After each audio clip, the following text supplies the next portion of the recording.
Muy buenos días. Agradezco a los organizadores por la invitación. Ha sido, muy interesante estar en la mesa con ustedes justamente sobre ese tema de la violencia masculina. Yo vengo de la perspectiva de psicología de desarrollo, así es en mi estudio de doctorado, que es un campo en que miramos ciclos de vida, trayectorias, factores y sobre todo, lo que me llamó mucho la atención en ese campo, miramos a resistencias. Entonces quiero pensar, voy a pasar un poco algunos factores y tendencias en algunas violencias en el mundo y pensar dentro de esas tendencias, ¿dónde vemos resistencias a la violencia masculina? Próximo, por favor. Entro en ese tema también por mi propio ciclo de vida. En 1977, en mi colegio en Texas, en el refectorio, ¿cómo se llama? El casino, entra un hombre joven y con 3 disparos mata a otro alumno. Muchas emociones, recuerdos de ese momento, desde el susto, la tristeza, el miedo, la confusión, el relajo que había en el colegio en ese momento. Y los días después empiezan las otras preguntas. ¿Por qué este hombre joven? ¿Qué lo llevó a matar a otro alumno en ese momento de esa forma? Y mucho en ese campo que venimos trabajando, la pregunta es, ¿por qué tantos hombres jóvenes están en esas circunstancias? O sea, víctimas o los que matan. Y les llevo ahora para una historia más recién, menos de un mes atrás. Ahora ya no soy ese varón en el colegio, ya soy el padre de una hija adolescente, brasileña norteamericana, que estudia en un colegio en Washington, y llega en casa y cuenta que un colega, un varón, el día anterior, por motivos desconocidos, anduvo un rato afuera de su casa y hay una puente enfrente o alrededor, arriba de la carretera grande, cerca de su casa, y se echó y se murió. O sea, en plena hora de mucho tránsito, se echó de ese puente, se lanzó y se murió. No fue muy amigo de mi hija, pero habían participado juntos en un proyecto de cine, de producción de un cortometraje.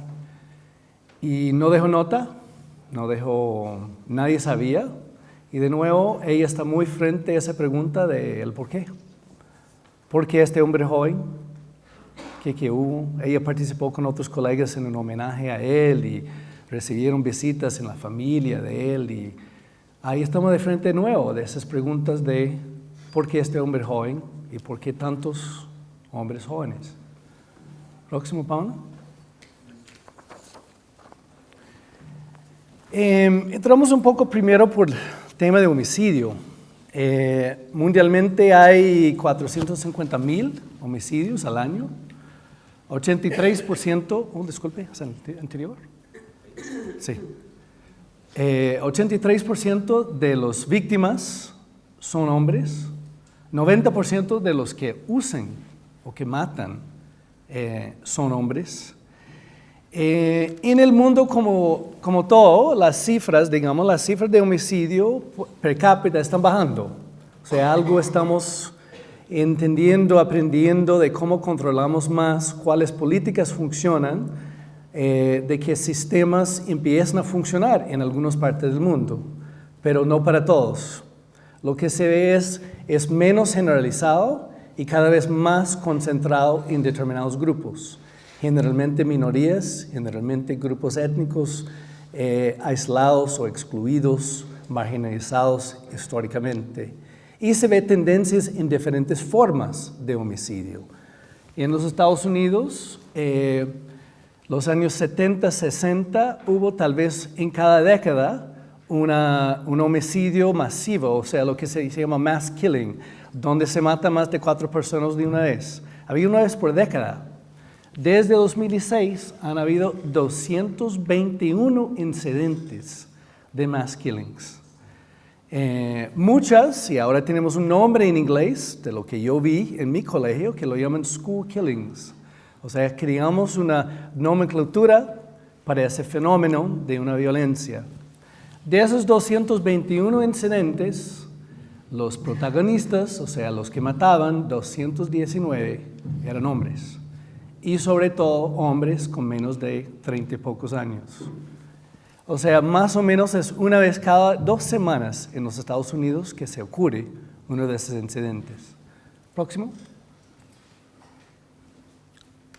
Bueno, esas son las cifras globales de la violencia.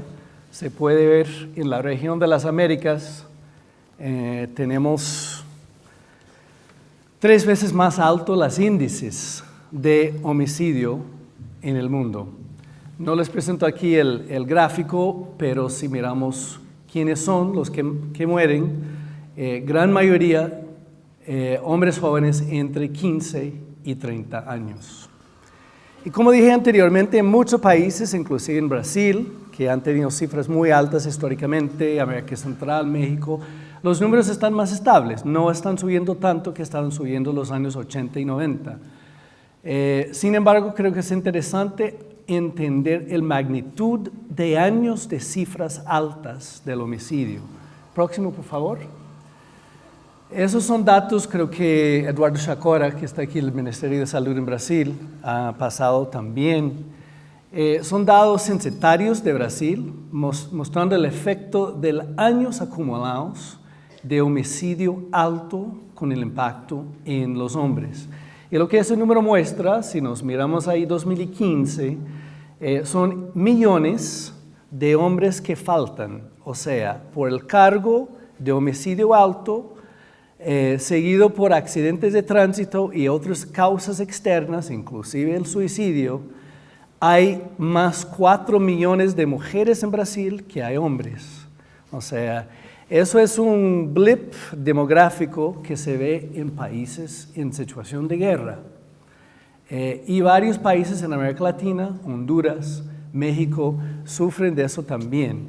O sea, hay un hueco, hay un gap de hombres que deberían estar con nosotros, mujeres también, pero gran mayoría hombres que van acumulando con esos años. O sea, los efectos, no podemos solamente medir el efecto por año, pero hay que pensar en ese cargo continuado. Próximo. Pensemos ahora la cuestión de suicidio. Informe salió hace ni 4 meses de la OMS con las cifras globales sobre suicidio. Son más o menos 800,000 suicidios en el mundo por año. Las cifras son menos claras porque no son registrados de la misma forma con los gobiernos, pero se estima 800,000 suicidios por año, de los cuales alrededor de 70% son hombres. Aquí se muestra el número de suicidios masculino por femenino por país. Donde está más rojo es arriba de 4 suicidios masculinos por cada suicidio femenino. No quiero decir que los suicidios femeninos no pasan y no son importantes, cada uno es importante, pero apenas para mostrar la carga en la vida y algo que tiene que ver con masculinidades que deberíamos pensar. Y en las Américas se ve también estos números ahí. Si me permite una historia tal vez un poco más, menos pesado, en un tema que es pesado. Yo mostré ese gráfico en una charla que mi hija me invitó a hacer en el colegio de ella, como hace, no sé, unos 5 años. Y como parte de ¿cómo se llama? Como feria de profesiones. Llaman a algunos padres para ver el colegio y presentar sus profesiones. Muchos eran bombero, capitán, miembro de Congreso, ya que vivimos en Washington, etc. Y mi hija me llama y yo le digo, bueno, ¿cuál es mi profesión? Y ella me dice, bueno, eres activista de equidad de género y quiero que presenta como en la feria de profesiones. Entonces me pidió para explicar y hacer una pequeña charla de por qué género importaba para mujeres y hombres. Y uno de los temas que conversé con el grupo era, vemos en el caso de suicidio, y yo les cité Rusia como un ejemplo donde los hombres se mueran en promedio 10 años más temprano que las mujeres, entre otras cosas, pero cité Rusia como un ejemplo y miré los ojos, wow, no sabía que los hombres morían con tantos años antes. Bueno, el día siguiente recibo cartas de quien vio la charla, y uno me dice, Dr. Barker, muy interesante, nunca había pensado en género, que tiene que ver con los varones también, solamente no me gustó una cosa, yo soy ruso. Un colega de ella, ruso, que estuvo ahí, que se llama Andrei, estaba muy preocupado de su riesgo de vida por el hecho. Entonces expliqué, bueno, Nina, por favor explícalo, son promedios, son estadísticas. Pero importante para nosotros también recordar, esas son tendencias, son estadísticas, no nos cuentan la complejidad de vidas, ¿no? Próximo, por favor. Pero sí creo que es importante pensar en qué masculinidades tiene a ver con suicidio. Colega, que algo muy complejo, y Beno de Kaiser, que estudia ese tema también, la complejidad de entender los motivos de suicidio, porque muchos hombres no dejan notas, no hay explicaciones. Pero me llamó mucho la atención un estudio que salió en Estados Unidos el año pasado, hace 2 años, que mostró que una muestra nacional, 1 en cada 3 adultos norteamericanos se siente aislado, o sea, se siente solo. Y las tendencias en género en esos datos, o sea, hombres solteros o no casados son los que más se sientan aislados o solos. Las mujeres casadas relatan sentirse más aisladas de que las mujeres solteras. O sea, mire lo que está ahí. O sea, los hombres no somos buena compañía para nosotros mismos y mucho menos para nuestras compañeras. O sea, hay un... Todos reímos con cierto reconocimiento de esa distancia emocional masculina, ¿no? Pero creo que nos da algunas pistas por dónde pasa la depresión masculina, la vida afectiva masculina, el costo en vidas femeninas, el costo en vida de las mujeres y también en los hombres. Pasamos ahora a la violencia en conflicto, por favor. Bueno, esos son los números de muertos por año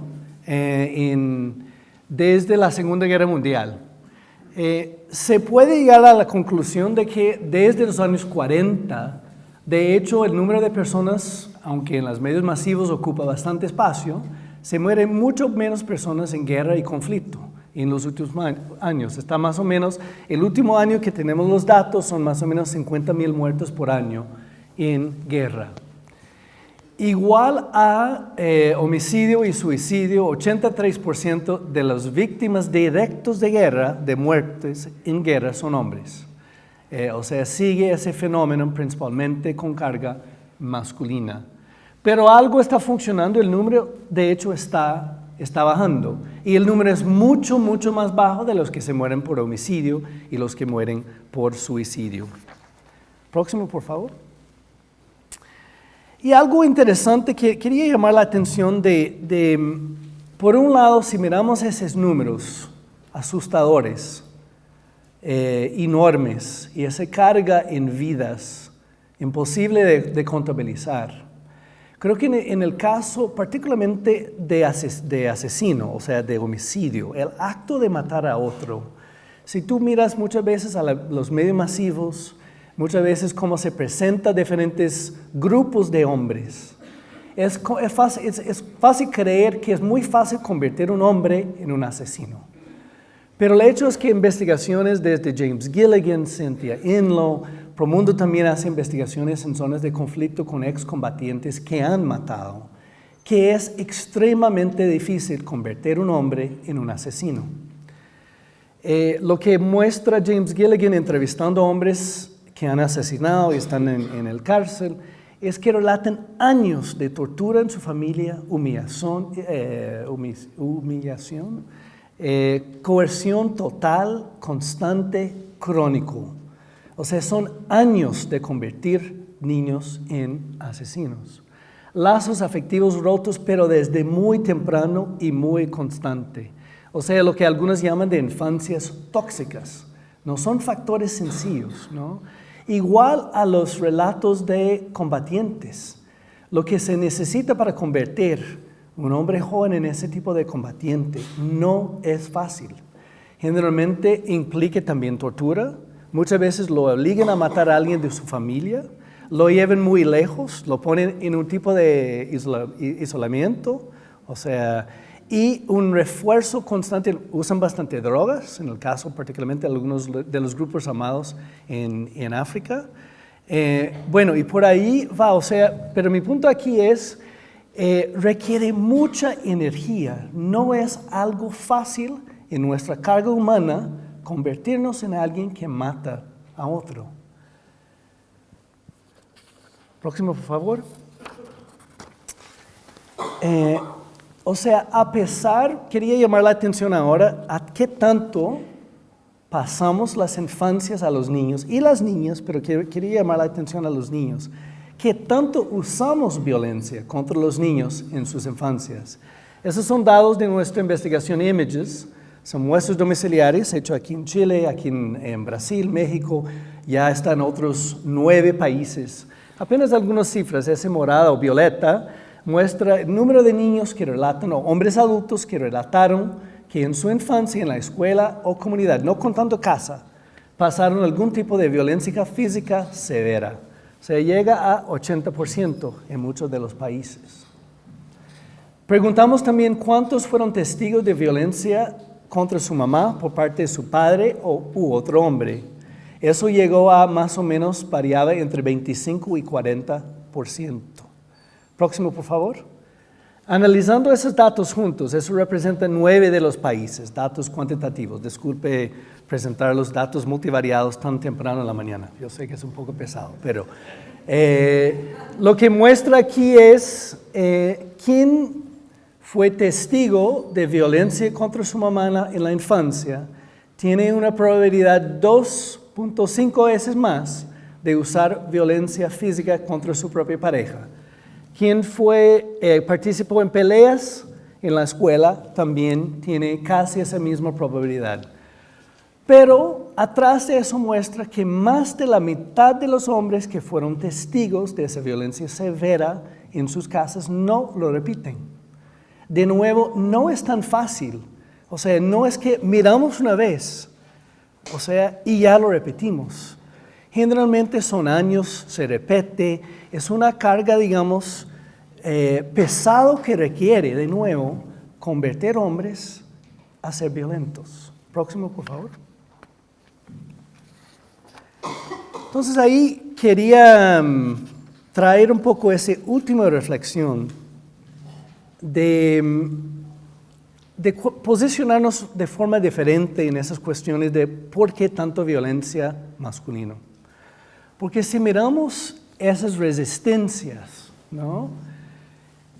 Me pone a pensar que tal vez sea más interesante no naturalizar la violencia masculina, pero sino naturalizar, o tal vez ni naturalizar, pero llamar más atención a las resistencias masculinas a la violencia que pasan todos los días. O sea, y les dejo esa pregunta final, o sea, ¿cómo pensamos en resistencias colectivas? Primero pasa cada día, o sea, reconocer que hay fuerzas patriarcales, hay violencias machistas que suelen pasar cada día, pero y tienen una resistencia por su parte también, o sea, esas tendencias son históricas y continúan y se repiten, pero al mismo tiempo enfrentan cada día con resistencias de hombres, de procesos, de familias, de conexiones humanas que crean barreras también a esas violencias. Entonces, me llamó la atención a un libro, hay un historiador, periodista que tiene un libro que se llama Nonviolence, History of a Movement, o sea, la no violencia histórica, historia de un movimiento. Y él dijo cómo era difícil que lo tomaran en serio escribir un libro o crear un campo de no violencia. O sea, estamos mucho más acostumbrados a identificar y estudiar la violencia. Curiosamente, les dejo un ejemplo de quién más está interesado en la no violencia. El ejército norteamericano, esa máquina mortífera perfecta, supuestamente. Se nota desde la guerra de Vietnam que hasta 50% de los soldados no matan cuando les mandan matar. Están súper preocupados y desde entonces, la guerra de Irak y desde entonces, trabajan mucho más sus técnicos contratando psicólogos para quebrar la resistencia de los reclutos para matar. Contratan cientistas que estudian la resistencia a la violencia. Entonces, yo creo que nosotros en el campo de género nos toca estudiar mucho más la no violencia y pensarlo dentro de ese campo de masculinidades y género, la no violencia. La última, por favor. Y me encantó eso aquí. Y ahí les dejo para empezar la conversación. ¿Por qué preferían ver dos hombres segurando armas en vez de dos hombres segurándose las manos? Muchas gracias.